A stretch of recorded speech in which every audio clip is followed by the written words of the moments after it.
First of all, for today, we have the update for the 7800X 3D debugger, which happened, and AMD has responded to it.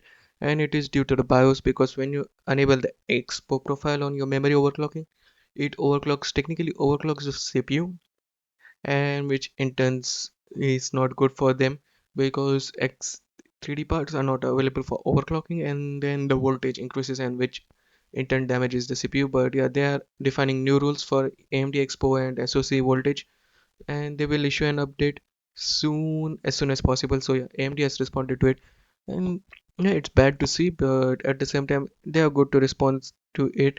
So let's just hope what happens. But this is an update, so just don't overclock or just disable your expo profile if you have 7800X 3D or any X3D parts, so that it don't overclock, because the voltage increases from 1.3 to 1.4 volts or something like that, drastic increase, which in turn damages the CPU. So yeah, it's bad to see. Next up, Nvidia is having trouble selling their graphics card, and that's the reason like RTX 4070 they stopped the graphics production of the graphics card. So yeah, they are having tough time as of now. And the new report says like RTX 4070 was going 40 pounds off, $60 off. In Germany it's going to be available for 549. Below MSRP $50 off, $50 off in US, 60 euros off in Germany or something like that. But yeah, at the same time, RTX 4060 Ti, which is set to be launched, is going to go down in pricing as of now because it was set for 450 bucks, but now it's being rumored to go to 399, so 400 bucks for 4060. And yeah, the new discount appears $60, 60 euros off on 4070 German launch, and the new pricing is 659. And 4060 Ti is set for 2800 yuan, which translates to 406 bucks, but at the same time it will be down to 300 bucks according to Red Gaming Tech. Next up, AMD has launched a Ryzen Z1 Extreme and Z1, and these are not for just ROG Ally but for handheld gaming, so maybe more gaming are coming soon, and these are and we have now all the specs for it. First of all, it is Z1, and it comes with 6 cores, 12 threads, and it is based on 4 nanometer and 4 RDNA 3 Pro graphics compute unit, and it has 22 megabytes of cache associated with it. And yeah, it's 4 RDNA 3, 22 megabytes of total cache, and the performance is 2.8 teraflops, and it is 6 cores, 12 threads, and 4 Ryzen Z1 and Z1. And Z1 Extreme is 8 core, 16 thread, 12 RDNA 3 graphics cores, 24 megabytes of total cache, and up to 8.6 teraflop of a compute graphic performance. And Z1 Extreme, maybe most of the handheld companies which we are going to see in the future will adopt it, but it looks nice, and nonetheless it's more powerful because they also showed some performance of it. And yeah, it is done on 1080p at high presets or medium presets, but you can play games mostly on this, and it's pretty nice because on handheld mode you just play at 720p mostly or 1080p because you don't get high performance screen on that.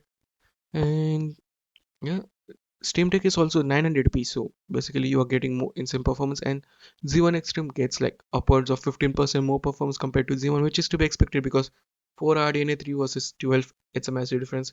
And when you compare it to the upscaling tech, you also see major improvement. So overall, it's a pretty nice CPU APUs which they have launched, and it looks pretty awesome. So let's just see what happens because there is a possibility that more gaming handhelds will come in the future, and we are just saying it. This is the first wave which is coming as of now, and with ROGLI, and maybe more to follow later down the line. But it looks awesome. Like these are not just specifically made for ROG but for each and every other processors, like each and every other Steam Deck competitor basically. And this is mode made on turbo mode, which draws up to 30 watts, and but the most demanding games with its 40 watt-hour battery, so we still don't know about how it will affect the battery life and stuff. Next up, we have some performance regarding 7600's mid-range low-end GPUs by AMD, and 7600 early sample is said to be 11% more powerful when compared to RX 6650 XT. So a mediocre increase, but it draws less power because 6650 XT draws 180 to 190 watts, while 7600 finished product might have more powerful performance, maybe 20% increase because it is set to be launched at Computex and we still have some days to walk around, but it consumes 174 watts, which is way less.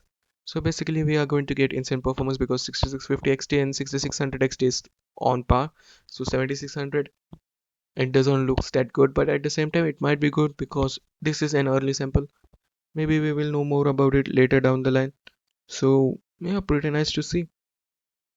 Let's just see what happens because they are set to be launched in same at Computex, which is in 1 month or so, and at the same time, the pricing is going to be 300 bucks, maybe below 300 because according to Red Gaming Tech it is going to be between 320 to 350 bucks, but other sources claim it is going to be less, so we still don't know. And it is coming with 8 GB of VRAM, which is troublesome because most of the games requires more RAM, but at the same time these are low-end graphics cards, so 8 GB is also enough, I think so. But yeah, that's it for me today. What do you think about the news? Sound of your thoughts in the comment section below. Like, share and subscribe, and I'll meet you in the next one.